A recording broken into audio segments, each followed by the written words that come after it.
सकते थे। अब से पहले भी ऐसा हुआ है, इतना नहीं होना चाहिए। इतना ठीक है, आप जीत गए, जनता ने आपको जिताया है और सर आंखों पर है, आपको काम करने के लिए जनता ने जिताया, लेकिन ऐसा नहीं होना चाहिए कि दुश्मनी इस हद तक हो कि आप विधानसभा के परिसर तक में हमें अंदर ना आने दें। तो ये बिल्कुल कतई तौर पर ठीक नहीं। जी, आप एक मिनट, हरी जी मुझे अपनी बात कहने दीजिए, आप बैठिए एक मिनट। कोई नहीं, मैं खड़ा हूं, बैठिए, कोई बात नहीं, कोई बात नहीं, मैं आपको आप बोलेंगे, आपके टर्न है, आप बोलेंगे।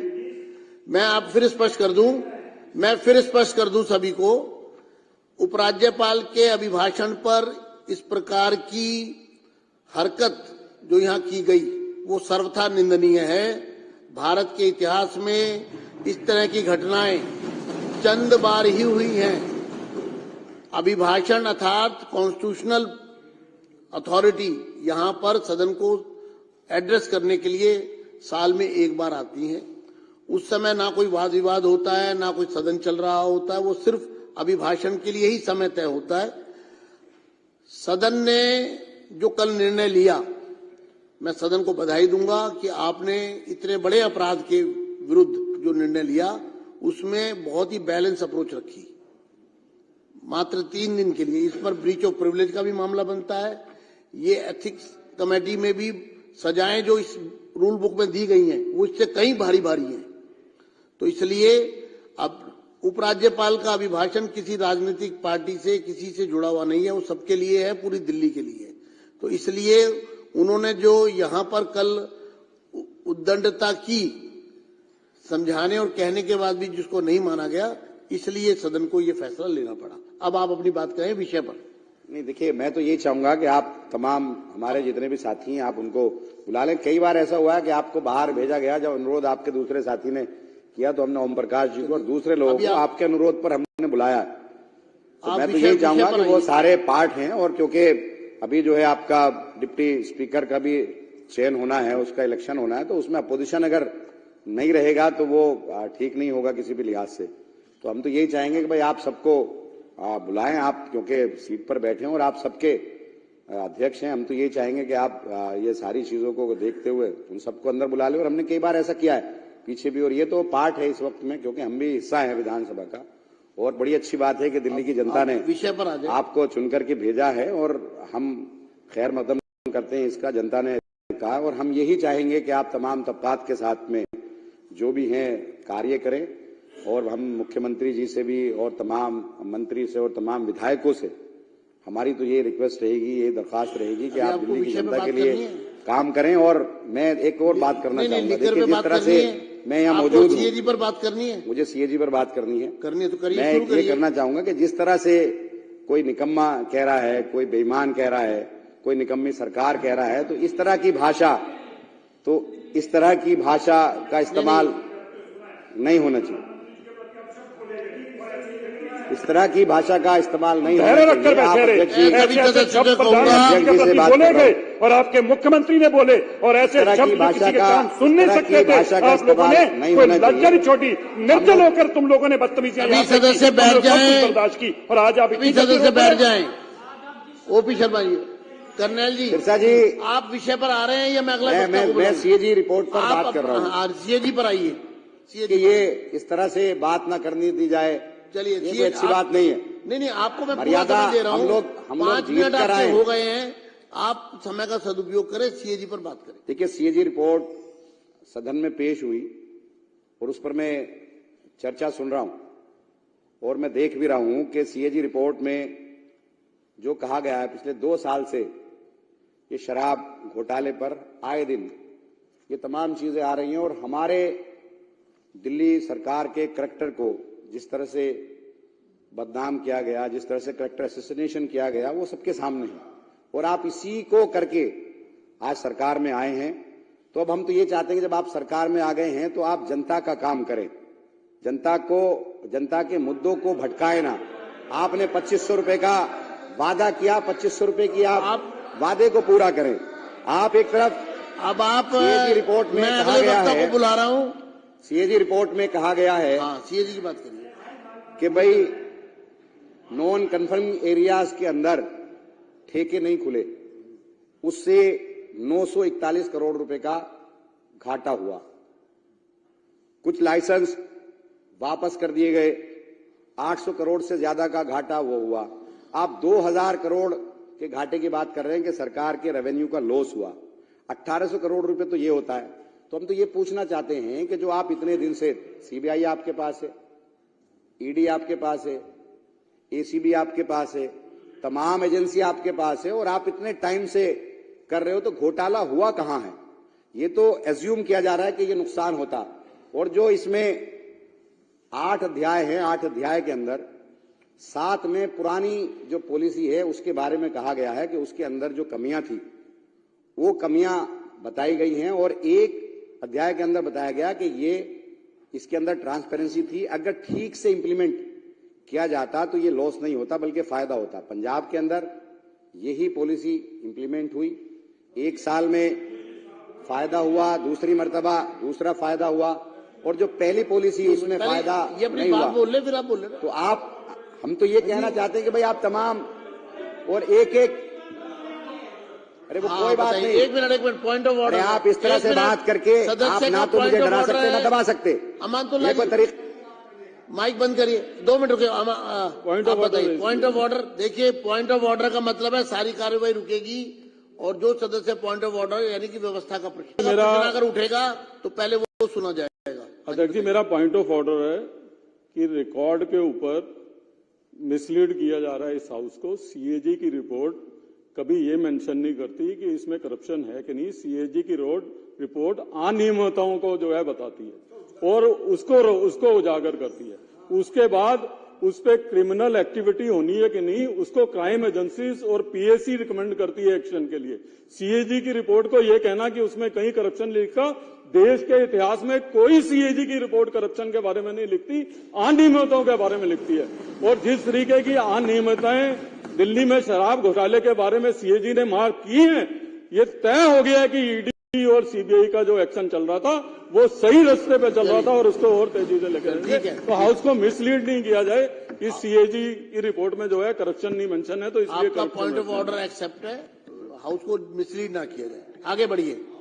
मिसलीड नहीं कर रहा है, मेरा सिर्फ कहना यह है कि सीएजी की रिपोर्ट में तो ये एज्यूम किया गया, ये जो है नॉन कंपनी एरियाज के अंदर दुकानें खुलने किसने नहीं दी, कि क्या दबाव बनाया गया। पहले साल के अंदर ही सीबीआई ने एफआईआर दर्ज कर ली, ईडी ने एफआईआर दर्ज कर ली, गिरफ्तारियां शुरू हो गई। जो ट्रांसपेरेंसी इसके अंदर थी उससे फायदा होना था, फायदा नहीं हुआ, लोग डर गए। तो ये तो तमाम एजेंसियां आपके पास थी, और इन्हीं एजेंसियों का इस्तेमाल करके आज आप सरकार में आ गए, और सरकार में जिन वादों के साथ आप आए वो वादे आप पूरे कर नहीं रहे हो। 2500 रुपए महिलाओं को देने की बात आपने की थी, वो आप वादा पूरा कर नहीं रहे हो। जो आपने काम करने की बात की थी वो आप कर नहीं रहे हो। सिर्फ दिल्ली की जनता को गुमराह करने का काम ये सरकार कर रही है। 22 हम विधायक है, 21 को आपने जो है वो सदन से क्या बल्कि विधानसभा से बाहर भेज दिया, और ये शायद 10 साल हम लोग भी सरकार में रहे, आप भी थे, और आप तो कई मर्तबा टेबल पे भी खड़े हुए, लेकिन कभी ऐसा नहीं हुआ कि विधानसभा के परिसर से बाहर। एक मिनट में कभी कोई स्थिति स्पष्ट कर दूं सदस्यों के समक्ष। आपने मुद्दा अगर उठाया है, रूल बुक सबको दी गई है, और रूल बुक के अनुसार सदन का तात्पर्य विधानसभा से है। पहला, ये जो सदन है, ये खाली ये सदन नहीं है। बैठ जाइए, मैं आपको स्पष्ट कर देता हूं। सदन का अर्थ है दिल्ली विधानसभा का पूरा परिसर। आगे डिफाइन किया गया है, वो भी पढ़ देता हूं।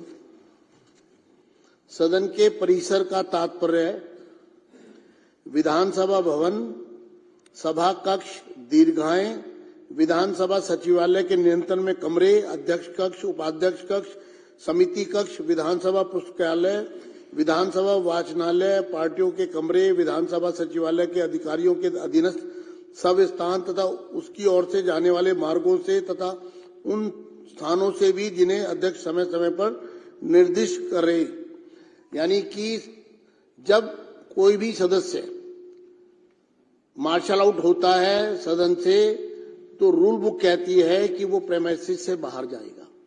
तो इसलिए ये सभी सदस्यों को मैं स्थिति स्पष्ट कर रहा हूं कि जब भी कभी इस तरह की स्थिति आएगी तो ये सिर्फ जो सदन चल रहा है ये सदन नहीं है, पूरा परिसर ही सदन है, सदन का हिस्सा है। तो इसलिए चेयर से ये स्पष्ट आदेश है कि अगर ऐसी स्थिति जब भी आएगी मार्शल आउट होने की, तो उसको परिसर से बाहर जाना होगा। धन्यवाद। आगे अब आप शुरू करिए। बाहर का ग्राउंड नहीं है। आप सारे रूम्स आपने बताया सारे, लेकिन ऐसा कभी नहीं हुआ। हम लोग भी सरकार में रहे, कभी ऐसा नहीं हुआ कि आज सारे हमारे विधायक गेट के बाहर है, वहां पर भी बैरिकेड लगा दिए गए और वो धूप में बैठे। आप अंदर आने की तो इजाजत दे सकते थे, अब से पहले भी ऐसा हुआ है। इतना नहीं होना चाहिए। इतना ठीक है, आप जीत गए, जनता ने आपको जिताया है और सर आंखों पर है, आपको काम करने के लिए जनता ने जिताया, लेकिन ऐसा नहीं होना चाहिए कि दुश्मनी इस हद तक हो कि आप विधानसभा के परिसर तक में हमें अंदर ना आने दें। तो ये बिल्कुल कतई तौर पर अमानतुल्लाह जी, आप एक मिनट, हरी जी मुझे अपनी बात कहने दीजिए। आप बैठे एक मिनट। कोई नहीं, मैं खड़ा हूं। बैठे, कोई बात नहीं, कोई बात नहीं। आपको आप बोलेंगे, आपके टर्न है, आप बोलेंगे। मैं फिर स्पष्ट कर दूं सभी को, उपराज्यपाल के अभिभाषण पर इस प्रकार की हरकत जो यहां की गई वो सर्वथा निंदनीय है। भारत के इतिहास में इस तरह की घटनाएं चंद बार ही हुई हैं। अभिभाषण अर्थात कॉन्स्टिट्यूशनल अथॉरिटी यहां पर सदन को एड्रेस करने के लिए साल में एक बार आती है। उस समय ना कोई वाद विवाद होता है, ना कोई सदन चल रहा होता है, वो सिर्फ अभिभाषण के लिए ही समय तय होता है। सदन ने जो कल निर्णय लिया, मैं सदन को बधाई दूंगा कि आपने इतने बड़े अपराध के विरुद्ध जो निर्णय लिया उसमें बहुत ही बैलेंस अप्रोच रखी। मात्र 3 दिन के लिए इस पर ब्रीच ऑफ प्रिविलेज का भी मामला बनता है। ये एथिक्स कमेटी में भी सजाएं जो इस रूल बुक में दी गई हैं वो इससे कहीं भारी हैं। तो इसलिए अब उपराज्यपाल का अभिभाषण किसी राजनीतिक पार्टी से किसी से जुड़ा हुआ नहीं है, वो सबके लिए है, पूरी दिल्ली के लिए। तो इसलिए उन्होंने जो यहां पर कल उद्दंडता की, समझाने और कहने के बाद भी जिसको नहीं माना गया, इसलिए सदन को ये फैसला लेना पड़ा। अब आप अपनी बात कहें विषय पर। नहीं, देखिए, मैं तो ये चाहूंगा कि आप तमाम हमारे जितने भी साथी हैं आप उनको बुला लें। कई बार ऐसा हुआ है कि आपको बाहर भेजा गया, जब अनुरोध आपके दूसरे साथी ने किया तो हमने ओम प्रकाश जी को और दूसरे लोगों को आपके अनुरोध पर हमने बुलाया। तो मैं तो यही चाहूंगा कि वो सारे पार्ट हैं, और क्योंकि अभी जो है आपका डिप्टी स्पीकर का भी चयन होना है, उसका इलेक्शन होना है, तो उसमें अपोजिशन अगर नहीं रहेगा तो वो ठीक नहीं होगा किसी भी लिहाज से। तो हम तो यही चाहेंगे कि भाई आप सबको बुलाएं, आप क्योंकि सीट पर बैठे हैं और आप सबके अध्यक्ष हैं। हम तो यही चाहेंगे कि आप ये सारी चीजों को देखते हुए उन सबको अंदर बुला लें। और हमने कई बार ऐसा किया है पीछे भी, और ये तो पार्ट है इस वक्त में, क्योंकि हम भी हिस्सा है विधानसभा का। और बड़ी अच्छी बात है कि दिल्ली की जनता ने विषय पर आपको चुनकर के भेजा है और हम खैर मकदम करते हैं इसका, जनता ने कहा। और हम यही चाहेंगे कि आप तमाम तबकात के साथ में जो भी हैं कार्य करें, और हम मुख्यमंत्री जी से भी और तमाम मंत्री से और तमाम विधायकों से हमारी तो ये रिक्वेस्ट रहेगी, ये दरखास्त रहेगी कि आप दिल्ली की जनता के लिए काम करें। और मैं एक और बात करना चाहूंगा, देखिए जिस तरह से मैं यहाँ मौजूद हूँ, सीएजी पर बात करनी है, मुझे सीएजी पर बात करनी है तो करिए। मैं ये करना चाहूंगा कि जिस तरह से कोई निकम्मा कह रहा है, कोई बेईमान कह रहा है, कोई निकम्मी सरकार कह रहा है, तो इस तरह की भाषा का इस्तेमाल नहीं होना चाहिए। इस तरह की भाषा का इस्तेमाल नहीं होना चाहिए। आप अध्यक्ष जी बोलेंगे और आपके मुख्यमंत्री ने बोले और ऐसे शब्द किसी के कान सुन नहीं सकते थे। आप लोगों ने कोई लज्जा नहीं छोड़ी, निर्जल होकर तुम लोगों ने बदतमीजियां सदस्य बैठ जाएं, बर्दाश्त की, और आज आप सदस्य बैठ जाएं। ओपी शर्मा जी, कर्नल जी, सिरसा जी, आप विषय पर आ रहे हैं या मैं अगला? मैं सीएजी रिपोर्ट पर बात कर रहा हूँ। सीएजी पर आइए। कि ये इस तरह से बात ना करनी दी जाए, चलिए, ये अच्छी बात नहीं है। नहीं, आपको मैं मर्यादा दे रहा हूँ। हम लोग 5 मिनट आपके हो गए हैं, आप समय का सदुपयोग करें, सीएजी पर बात करें। देखिए, सीएजी रिपोर्ट सदन में पेश हुई और उस पर मैं चर्चा सुन रहा हूं और मैं देख भी रहा हूं कि सीएजी रिपोर्ट में जो कहा गया है, पिछले 2 साल से ये शराब घोटाले पर आए दिन ये तमाम चीजें आ रही हैं, और हमारे दिल्ली सरकार के करैक्टर को जिस तरह से बदनाम किया गया, जिस तरह से करैक्टर असैसिनेशन किया गया, वो सबके सामने है। और आप इसी को करके आज सरकार में आए हैं। तो अब हम तो ये चाहते हैं कि जब आप सरकार में आ गए हैं तो आप जनता का काम करें, जनता के मुद्दों को भटकाए ना। आपने 2500 रुपए का वादा किया, 2500 रुपए की आप वादे को पूरा करें। आप एक तरफ अब आप सीएजी रिपोर्ट में कहा गया है, को बुला रहा हूं, सीएजी रिपोर्ट में कहा गया है सीएजी की बात करिए कि भाई नॉन कन्फर्मिंग एरियाज के अंदर ठेके नहीं खुले, उससे 941 करोड़ रुपए का घाटा हुआ। कुछ लाइसेंस वापस कर दिए गए, 800 करोड़ से ज्यादा का घाटा वो हुआ। आप 2000 करोड़ के घाटे की बात कर रहे हैं कि सरकार के रेवेन्यू का लॉस हुआ। 1800 करोड़ रुपए तो ये होता है। तो हम तो ये पूछना चाहते हैं कि जो आप इतने दिन से, सीबीआई आपके पास है, ईडी आपके पास है, एसीबी आपके पास है, तमाम एजेंसी आपके पास है, और आप इतने टाइम से कर रहे हो, तो घोटाला हुआ कहां है? ये तो एज्यूम किया जा रहा है कि ये नुकसान होता।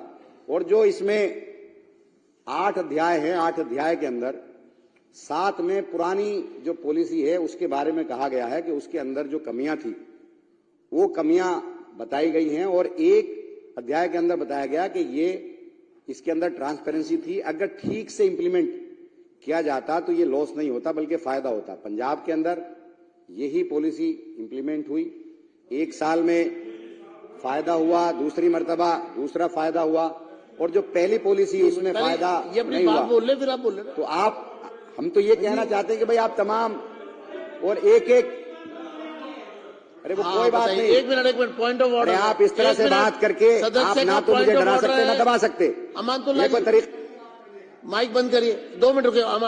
Point of order, point of order. देखिए, पॉइंट ऑफ ऑर्डर का मतलब है सारी कार्रवाई रुकेगी, और जो सदस्य पॉइंट ऑफ ऑर्डर यानी कि व्यवस्था का प्रश्न, व्यवस्था का प्रश्न अगर उठेगा तो पहले वो सुना जाएगा। अध्यक्ष जी, मेरा पॉइंट ऑफ ऑर्डर है कि रिकॉर्ड के ऊपर मिसलीड किया जा रहा है इस हाउस को। सीएजी की रिपोर्ट कभी ये मेंशन नहीं करती कि इसमें करप्शन है कि नहीं। सीएजी की रिपोर्ट अनियमितताओं को जो है बताती है और उसको उजागर करती है। उसके बाद उस पर क्रिमिनल एक्टिविटी होनी है कि नहीं, उसको क्राइम एजेंसीज और पीएसी रिकमेंड करती है एक्शन के लिए। सीएजी की रिपोर्ट को यह कहना कि उसमें कहीं करप्शन लिखा, देश के इतिहास में कोई सीएजी की रिपोर्ट करप्शन के बारे में नहीं लिखती, अनियमितताओं के बारे में लिखती है। और जिस तरीके की अनियमितताएं दिल्ली में शराब घोटाले के बारे में सीएजी ने मार्क की है, ये तय हो गया है कि ईडी और सीबीआई का जो एक्शन चल रहा था वो सही रास्ते पे चल रहा था और उसको और तेजी से लेकर तो हाउस को मिसलीड नहीं किया जाए।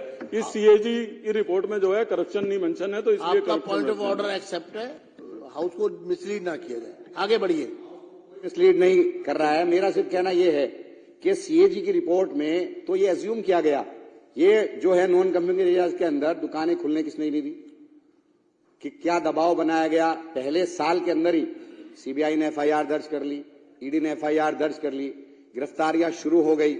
जो ट्रांसपेरेंसी इसके अंदर थी उससे फायदा होना था, फायदा नहीं हुआ, लोग डर गए।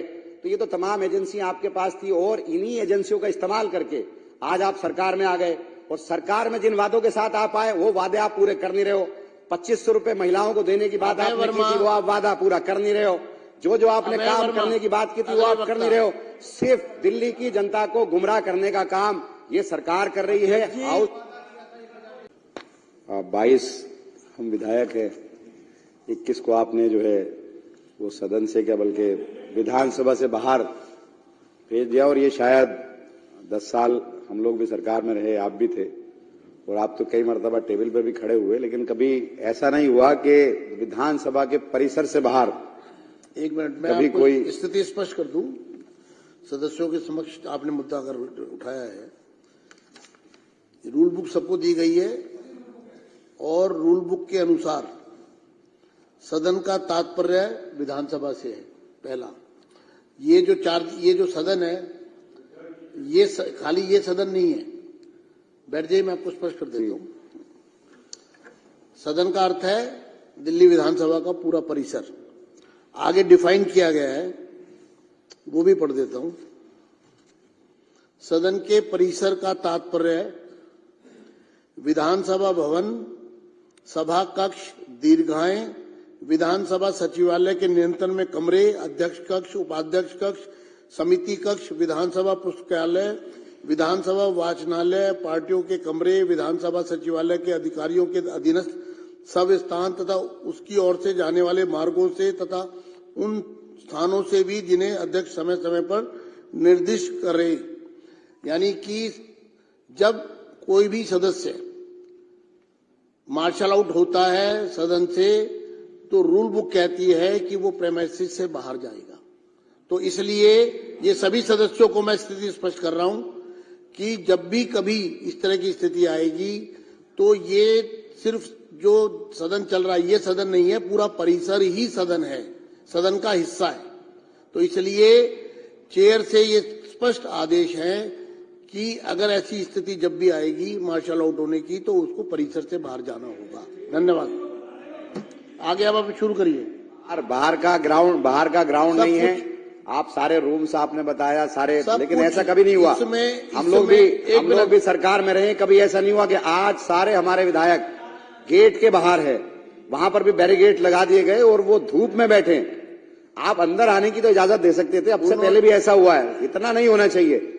इतना ठीक है, आप जीत गए, जनता ने आपको जिताया है और सर आंखों पर है, आपको काम करने के लिए जनता ने जिताया, लेकिन ऐसा नहीं होना चाहिए कि दुश्मनी इस हद तक हो कि आप विधानसभा के परिसर तक में हमें अंदर ना आने दें। तो ये बिल्कुल कतई तौर पर अमानतुल्लाह जी, आप एक मिनट, हरी जी मुझे अपनी बात कहने दीजिए, आप बैठे एक मिनट। कोई नहीं, मैं खड़ा हूं, बैठे, कोई बात नहीं, कोई बात नहीं, आपको आप बोलेंगे, आपके टर्न है, आप बोलेंगे। मैं फिर स्पष्ट कर दूं सभी को, उपराज्यपाल के अभिभाषण पर इस प्रकार की हरकत जो यहां की गई वो सर्वथा निंदनीय है।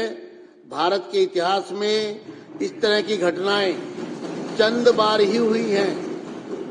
अभिभाषण अर्थात कॉन्स्टिट्यूशनल अथॉरिटी यहां पर सदन को एड्रेस करने के लिए साल में एक बार आती है।